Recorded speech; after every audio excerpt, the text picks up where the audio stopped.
আমজনতার দলের প্রধান জনাব তারেক রহমান, তিনি শুধু যে দলের প্রধান তা নয়, বিগত কোটা আন্দোলন, নিরাপদ সড়ক আন্দোলন থেকে শুরু করে বিভিন্ন সময় ওনার সরব এবং সাহসী ভূমিকা আমরা রাজপথে দেখেছি। বিভিন্ন সময় তিনি রক্তাক্ত হয়েছেন, তাকে হত্যার চেষ্টা করা হয়েছে, কিন্তু কোনো কিছুকে উপেক্ষা না করে তিনি স্বৈরাচার খুনি ফ্যাসিস্ট হাসিনা বিরোধী আন্দোলনে শেষ পর্যন্ত রাজপথে ছিলেন। এখন 5 তারিখের আগে আপনারা জানেন যে রাজনৈতিক নিবন্ধন প্রক্রিয়াটা প্রথমে শুরুই হয় 1/11-এর সময়। তার পরবর্তীতে আওয়ামী লীগ সরকার ক্ষমতায় আসার পর তাদের নিজস্ব প্রয়োজনে, নিজস্ব ইচ্ছা মাফিক হাস্যকর কিছু দলেরও তারা নিবন্ধন দিয়েছে, যেগুলোকে তারা দামি মানে নির্বাচনী দল হিসেবে তাদের ভুয়া পাতানো নির্বাচনে ব্যবহার করেছে। 5 তারিখের পরে অনেকগুলো রাজনৈতিক দল যারা জেনুইনলি তারা নিবন্ধন ডিজার্ভ করে, যদিও নিবন্ধন থাকা উচিত কিনা একটা রাজনৈতিক দলের সেটা নিয়ে প্রশ্ন থাকতে পারে, কিন্তু তারা ডিজার্ভ করে। এর মধ্যে জনাব মাহমুদুর রহমান মান্নার নাগরিক ঐক্য রয়েছে, জনাব জুনায়েদ সাকির গণসংহতি আন্দোলন সহ বিপিন হকপুরের এই পার্টিগুলো রয়েছে। এর মধ্যে আমরা দেখলাম, আমার সাথে তারেক রহমানের আজকে থেকে বহু আগে থেকে যোগাযোগ রয়েছে। বিভিন্ন সময় আন্দোলন সংগ্রামে আমরা একে অপরকে সহযোগিতা বাড়িয়েছি।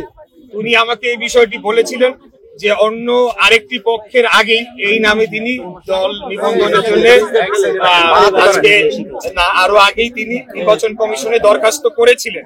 কিন্তু আশ্চর্যজনক ভাবে হলেও সত্য, আজকে নির্বাচন কমিশন তারেক রহমানের মতো এরকম একজন নির্যাতিত, নিপীড়িত, মানে সারা বাংলাদেশের মানুষ যেটা দেখেছে সেরকম একজন রাজনৈতিক নেতা, একজন রাজনৈতিক কর্মীকে সম্পূর্ণ অগ্রাহ্য করে এই নামে এমন এক ব্যক্তিকে দলের নিবন্ধন দেওয়া হয়েছে যার বিরুদ্ধে আন্তর্জাতিক পঞ্জি স্কিম খ্যাত যে স্কিম বলে, সেই স্কিমের মাধ্যমে বাংলাদেশের জনগণের হাজার হাজার কোটি টাকা লোপাট করে নেওয়ার অভিযোগ রয়েছে।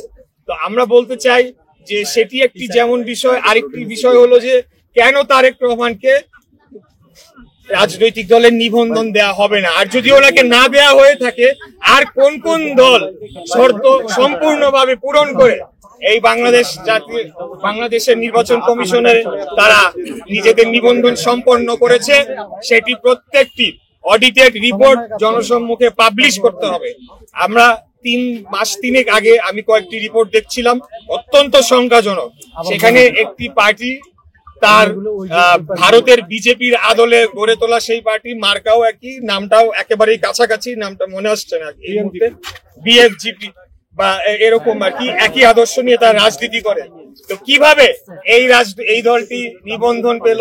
যখন তাদের অফিস খুঁজতে যাওয়া হলো, তাদের কোনো অফিস খুঁজে পাওয়া গেল না, একটা ফ্ল্যাট বাড়ির ভিতরে তারা। এরকম যে 57টি রাজনৈতিক দল, তার মধ্যে খুঁজলে পরে দেখা যাবে অনেকাংশ রাজনৈতিক দল আসলে দলই না। তাদের কোনো কর্মকাণ্ড আছে কিনা, তাদের কোনো রাজনৈতিক কর্মসূচি রয়েছে কিনা, ভবিষ্যতে বাংলাদেশের জনগণের জন্য তারা কি করতে চায়, তাদের নির্বাচনী ম্যানিফেস্টো রয়েছে কিনা, তারা গণতন্ত্রে বিশ্বাস করে কিনা, এইরকম অনেকগুলো বিষয় চলে আসে। তো এইরকম একটা বিষয় যখন চোখের সামনে ঘটে, তখন আমি আর নিজেকে মনে করি নাই যে বাসায় বসে থাকা আমার উচিত, কারণ তারেক রহমানদের মতো ছেলেরা, এর আগে নুরুরাও একই ধরনের কষ্ট করেছে, তারা নিবন্ধন পায় না।